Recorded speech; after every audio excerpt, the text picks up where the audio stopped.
বন্ধুরা, আমাদের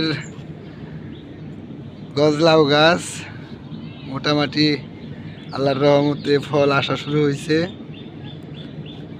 এই পাতাকপি, স্ট্রবেরি খুব সুন্দর হয়েছে। বন্ধুরা, আপনারা সবাই চেষ্টা করবেন যাতে সবাই কম আর বেশি নিজের যদি ছাদ থাকে তো ছাদে, যদি বাসায় একটু খালি জায়গা থাকে ওই জায়গায় যাই কিছু পারেন কম আর বেশি নিজের হাতে করবেন। ফসল তো বাঙালির ঐতিহ্য।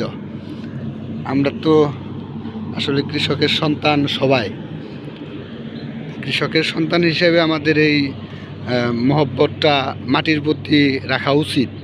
কারণ মাটিতে সোনা ফলে, একটু পরিশ্রম করলেই সব কিছু সম্ভব।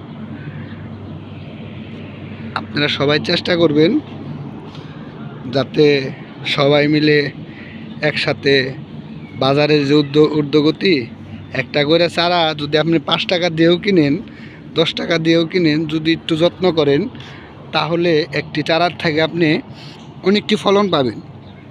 সাধারণত একটি টমেটো গাছ থেকে যদি আমি 2 কেজি করে ফলন পাই, 10টা টমেটো গাছ থাকলে 20 কেজি। তার মানে আমার সিজনে আর 20 কেজি টমেটো খাইতে পারব না, আমার এত টমেটো লাগবেও না। তো দেখেন, 10টা টমেটো চারা লাগাইছি, খুব সুন্দর একটা লাউয়ের চারা আছে।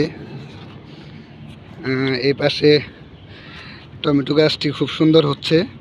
তো সবাই দোয়া করবেন আল্লাহ যেন ফলন দেয় কম আর বেশি। আল্লাহর প্রতি এই আশা ব্যর্থ করে আমার ভিডিও আজকে শেষ করলাম। আল্লাহ হাফেজ, আসসালামু আলাইকুম, সকলকে ধন্যবাদ।